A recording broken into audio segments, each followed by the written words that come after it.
Washington and the world from Tokyo on April 18, 1942, came the most startling war news since December 7th. News of the bombing by U.S. planes of the capital of the Empire of Japan. News soon followed by a statement from the president that the planes had taken off from a mysterious base identified only as Shangri-La. But what and where this Shangri-La was remained for a year a closely guarded military secret. And then in April 1943, when news came again from Tokyo, this time grim news, that the enemy had assassinated some of the brave soldier flyers who had soared to destiny from Shangri-La, it was finally revealed that mysterious Shangri-La had been a United States aircraft carrier, the now famous USS Hornet. To everyone in America who learned about Shangri-La, but especially to those workers who had built the Hornet and thus considered it their ship, the story of the Hornet has a special meaning. These were the men and women who, in 1940, had worked on her hull at Newport News, Virginia. Other thousands of them had rolled her steel in Gary and in Pittsburgh. Still others in Schenectady had built her great turbines, while Bethlehem, Pennsylvania had milled the close tolerances of her guns. Age or race or creed had made no difference. It was skill and speed, the effort and determination with which each worker made the big things and made the small that counted on the Hornet. She was launched in December 1940 ahead of schedule. One of the Hornet workers said, "She had character, that ship. She was rugged, built from the ground up like a heavyweight champ. She was a special ship to us because we had worked on her for over a year and a half. A man who builds a ship gets to have a pride in her, just as strong a pride as have the officers and men who take her into action. We knew that we had made her a good ship and that she would do a job wherever she would fight. And that's the way we felt about the Hornet." They finished fitting her out 9 months ahead of schedule. Thousands of products from workers and suppliers in every state of the land went into the Hornet. Almost every worker in the country was, in one way or another, a partner in fitting out the Hornet. The Navy had planned everything so that wherever in the world she was to go into battle, the right tool would be found ready at the right time and in the right place. And the sons and brothers of many an American worker were to man the Hornet, were to fly her planes and fire her guns and drive her into battle. On October 20th, 1941, the officers and men of the Hornet stood to attention, smartly in Navy fashion, as their captain took command and as the Secretary of the Navy spoke to them of the job to be done. "We're holding this little ceremony, which makes of the Hornet the seventh of its name, a ship of the Navy. I think you officers and men of the Hornet are especially to be congratulated that you man a ship which represents the last word, the latest development in the most recent arm of our service. And so, as you've become a part of the fleet, as the civilian head of that organization, I give you a fervent God bless you and God go with you.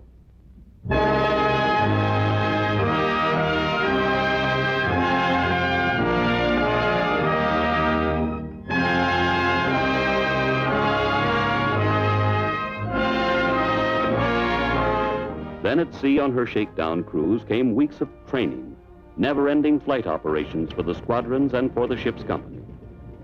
The Hornet, her planes and her men were learning to fight as a team, learning to rely on each other and on the machines American workers at home had built for them. The planes took off from dawn until dark, day after day, to fly patrols, to hunt for the enemy, but above all, to practice again and again the complex operations which combine air fighting with sea fighting.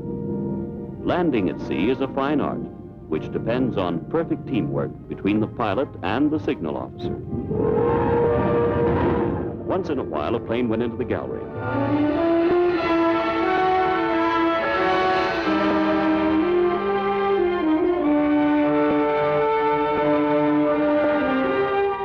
But practice makes perfect in training aviators, and the captain kept the planes coming aboard until landings under all conditions became second nature to the flyers and to the men of the ship.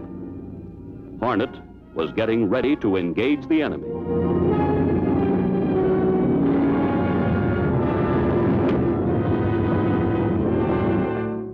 And then in April 1942, Colonel Jimmy Doolittle of the Army and his bomber squadron came aboard, and the Hornet headed west.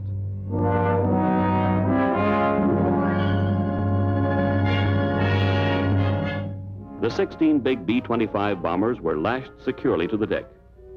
The Hornet's men got along famously with the Army. They realized the importance of the Army flyer's mission. The sailors liked the idea of the colonel returning to the Mikado with Captain Mitcher's respects, a medal with which the Emperor had once decorated the captain.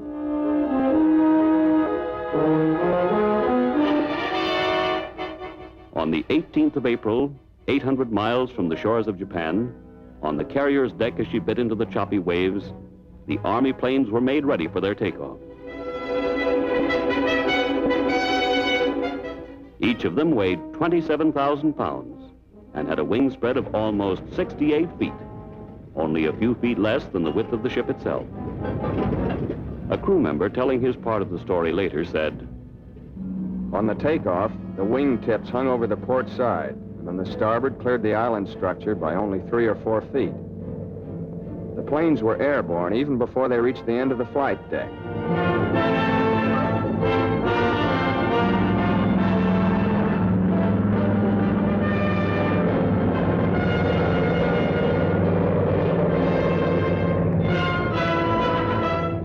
Colonel Doolittle dipped his wings to Admiral Halsey and to us, disappeared into the clouds.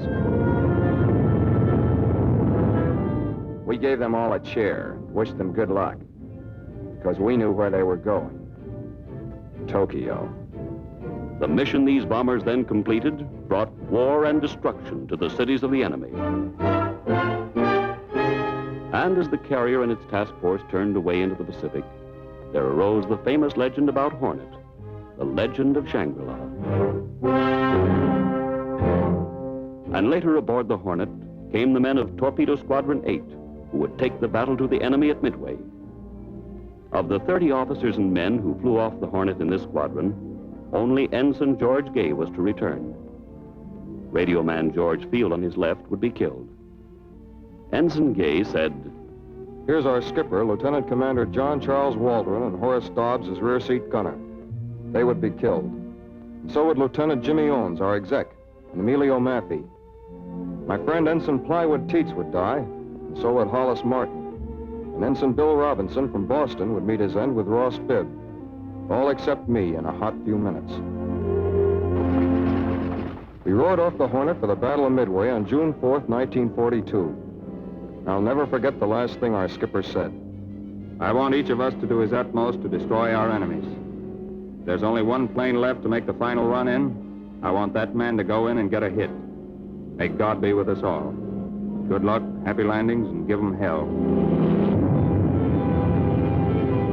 Attack was the watchword of Torpedo 8, and attack was in the minds of the men of the Hornet, who, over the radio, listened to the planes of Torpedo 8 as they went in for their last attack against 4 big Japanese carriers. Midway was one of the great naval victories of all time and forestalled an invasion of the continental United States. And in this victory, Torpedo 8 set an example of daring and of faith which should inspire all Americans. Those who died in the Battle of Midway were true sons of the Navy and true sons of the Hornet.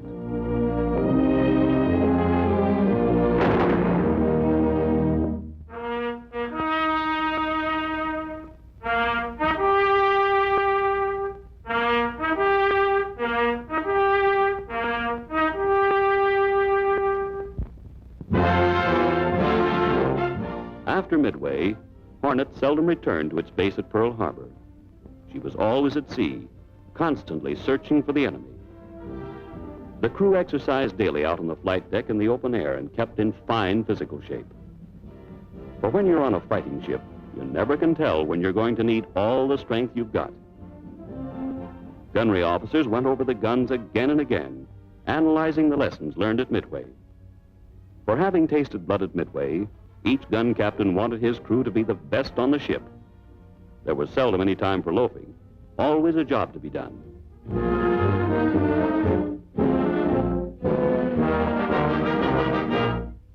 Sometimes at night below decks for those off watch, there would be some relaxing in the wardroom. But elsewhere in the ship, the endless training would go on and on and on as they sought for an almost impossible perfection. And then it came. October 26, 1942, the day of the Battle of Santa Cruz. A sailor said, We were at battle stations in Condition 1 long before dawn. Our planes took off in the half-light, just at daybreak.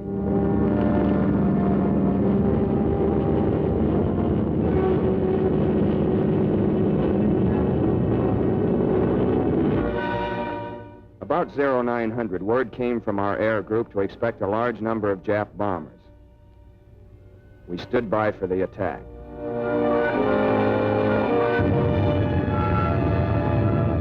The first of the Japs came into range about 0930, and our gunners opened fire.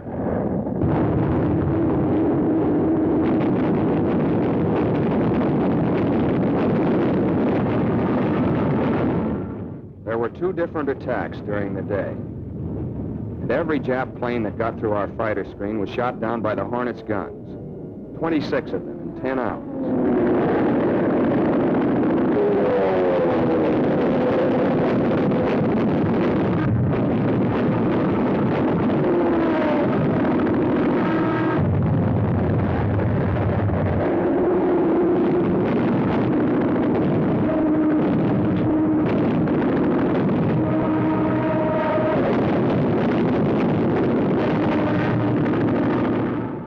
First wave, a torpedo on the starboard side had smashed our engine room. And in the second attack, the Japs hit us with everything in the book, bombs and torpedoes at the same time.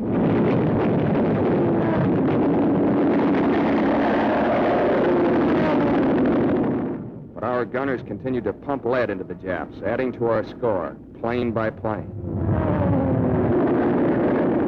3 Japs crashed aboard and started fires. With the engine room out, our power was gone. We lost steerage way and listed heavily to starboard. Later, during a lull in the battle, we organized bucket brigades. We flooded port compartments, but still listed to starboard 18 degrees.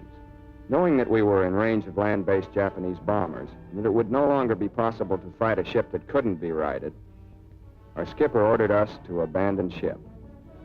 We went over the side around 1700, and were taken aboard the rescue ship standing by.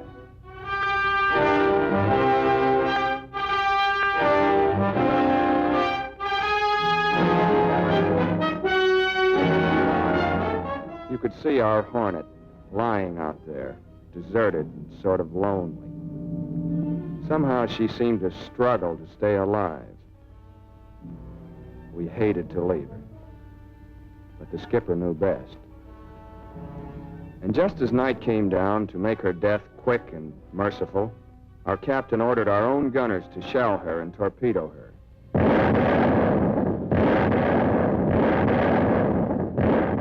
We knew how he must have felt giving orders to sink our ship when she had fought bravely in so many battles and had, in her career, shot down scores of Jap planes and damaged or sunk about 50,000 tons of enemy merchant shipping and over 200,000 tons of Jap warships.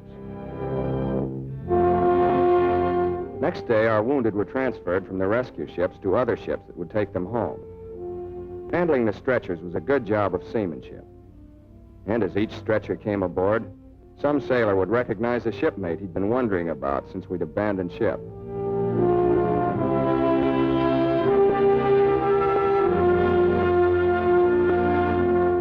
The Hornet was gone.